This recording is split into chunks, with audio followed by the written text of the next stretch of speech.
You say you want to be loved. You claim that your greatest fear is ending up alone, drifting through life like a ghost that no one notices, a shadow in a world of vibrant connections.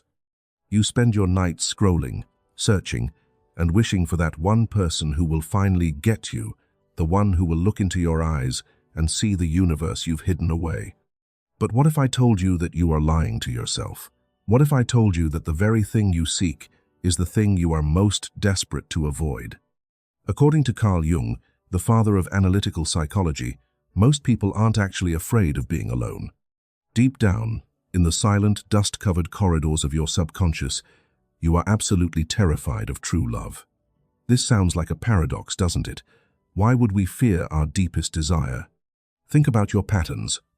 When someone actually comes close, when they look past your practiced jokes, your curated social media feed, and your polite, professional smiles, what do? You flinch. You find a microscopic flaw in them to justify your exit. You pick a fight over nothing. You sabotage the very connection you spent years praying for. Being unloved is safe. It's a familiar basement where you can play the victim, the misunderstood protagonist of a tragic story. But true love is an intruder. It is a light so piercingly bright that it threatens to set fire to every secret you've ever kept. You aren't afraid of the dark. You are terrified of being seen in the light. Because once you are seen, the illusion of who you pretend to be will shatter, and you can no longer hide from yourself. To understand why love feels like a declaration of war to your subconscious, we must first understand what Jung called the persona. Derived from the Latin word for the masks worn by actors in ancient theatre, the persona is the version of yourself that you present to the world. It is the good employee, the perfect daughter, the strong man, or the happy friend. It is a functional identity, a social skin that we put on to survive the expectations of others. The persona is necessary. It's how we navigate a complex society without being overwhelmed or overexposed. But for most of us, the mask has become a cage. We have spent decades perfecting this image, building a fortress around our true selves, stone by cold stone. We think we want to be loved, but what we actually want is to be admired for our masks. We want people to love the idea of us. Why?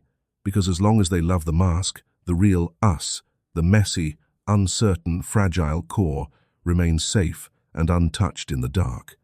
This is why unlove is a psychological comfort zone. When you are unloved, your persona remains pristine and unchallenged. You can tell yourself, if people only knew the real me, they would worship me. Or, I am just too deep for this superficial world. This narrative allows you to maintain the illusion of your own perfection while blaming the world for its lack of vision. You become the king of an empty castle, protected by walls of isolation. But then comes true love. True love has no interest in your castle walls or your gold-plated mask. In fact, true love is the only force in the universe capable of seeing right through the performance. When you encounter someone who truly loves you, they don't just see the hero you pretend to be, they see the frightened child shivering behind the heavy velvet curtain. This is where the terror begins, for the ego being found out feels like a literal death sentence. When your partner looks at you with genuine, unfiltered intimacy, your psychological defenses start screaming in alarm. You feel exposed, vulnerable, naked in a way that skin-to-skin contact can never replicate. You realize that to stay in this love, you have to let the mask crack. And if the mask cracks, you fear that there will be nothing left but dust. Most people would rather be lonely in their fortress than be seen as flawed in a garden. We mistake the safety of our walls for freedom, and we mistake the invitation of love for an act of psychological violence. The reason being truly seen feels like a psychological autopsy is because of what lies beneath the persona, the shadow. Jung defined the shadow as the dark side of the personality, everything about yourself that you have deemed unacceptable or shameful. It is your repressed anger, your hidden selfishness, your ugly desires, your cowardice, and your deepest insecurities. From childhood, you learned that to be loved, you had to hide these parts. You pushed them into the basement of your mind, locked the double doors, and eventually, you convinced yourself you didn't even own the key. But true love is an investigative journalist. Intimacy, by its very nature, is the slow, relentless process of inviting someone into that basement. It is the end of privacy. When you are in a superficial relationship, or when you are unloved, you can keep the basement door bolted. You can play the role of the perfect, stable partner. But true love eventually asks for the key. It wants to know why your hands shake when you're tired. It wants to know why you get quiet and cold when the sun goes down. It wants to see the parts of you that you hate the most, the parts you think are unredeemable. This is the absolute core of the terror. If someone sees your shadow and rejects you, it confirms your worst, most agonizing fear, that you are inherently broken and unlovable. But paradoxically, if someone sees your shadow and still loves you, it creates an even greater crisis. It forces you to question your entire internal belief system. It forces you to confront your own self-hatred. We often sabotage relationships not because the other person did something wrong, but because their acceptance of our shadow is too much for our ego to bear. We think, how can they love me if I am this disgusting? They must be fools, or they must be lying to manipulate me. We project our own self-rejection onto them. To be loved is to be known. To be known is to be defenseless. When your shadow is out in the open, you lose the power to curate your identity. You lose the ability to manage how others perceive you. For a mind that has survived by being in control, this loss of narrative is terrifying. We push people away, we pick fights, we ghost, we cheat, all because we would rather be right about being unlovable than be transformed by a love that demands we accept our own humanity. We aren't running from the other person's judgment, we are running from the reflection of our own darkness, staring back at us through their eyes. True love is a mirror that refuses to lie, and for many of us, the truth is the one thing we aren't prepared to handle. We stay in the shadows not because we like the dark, but because we are terrified of what the light will reveal about the things we've done to survive. Jung famously said, "Everything that irritates us about others can lead us to an understanding of ourselves." This is the foundational mechanics of projection, and it is the primary reason why relationships feel like a battlefield once the initial honeymoon phase fades. In the early stages of romance, you aren't actually seeing the other person. Instead, you are seeing a golden projection. You take all your untapped potential, all your unfulfilled dreams and idealized virtues, and you drape them over your partner like a royal robe. You fall in love with a fantasy of your own making. But true love is the stage where the projection inevitably evaporates. The god or goddess you fell in love with turns out to be a mere human being with morning breath, bad habits, and annoying quirks. This is the mirror stage, and it is where the terror becomes unbearable. When the projection falls away, the partner doesn't just become a stranger, they become a mirror, reflecting back the very things you refuse to face in yourself. If you have suppressed your own need for freedom and play because you were raised to be responsible, you will find your partner's spontaneity reckless or immature. If you have suppressed your own vulnerability, you will find their emotional needs suffocating or weak. Every time you point a finger at them and scream about their flaws, you are unknowingly pointing a finger at a suppressed part of your own soul. The terror of true love is the terror of looking into that mirror every single day without the ability to look away. Most people quit here.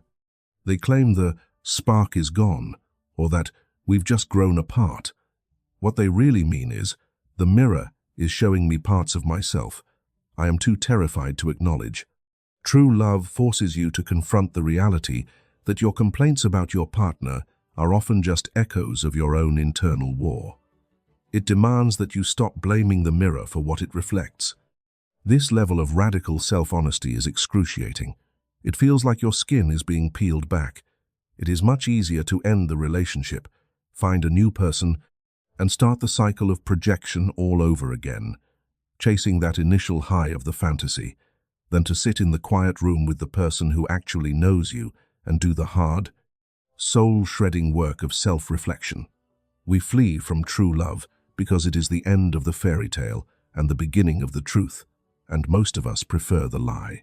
To accept true love is to agree to a controlled, spiritual demolition of your ego. Jung called the ultimate goal of the human journey individuation, the lifelong process of integrating the conscious and the unconscious to become whole. And love is the most powerful, and perhaps the most painful, catalyst for this process. Wholeness is not a comfortable state. It is not a happy ending in the way Hollywood depicts it. It is an ordeal.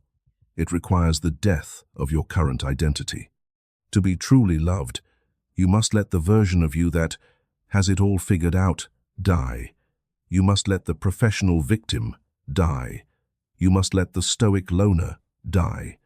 You are terrified because you don't know who you will be without your defenses.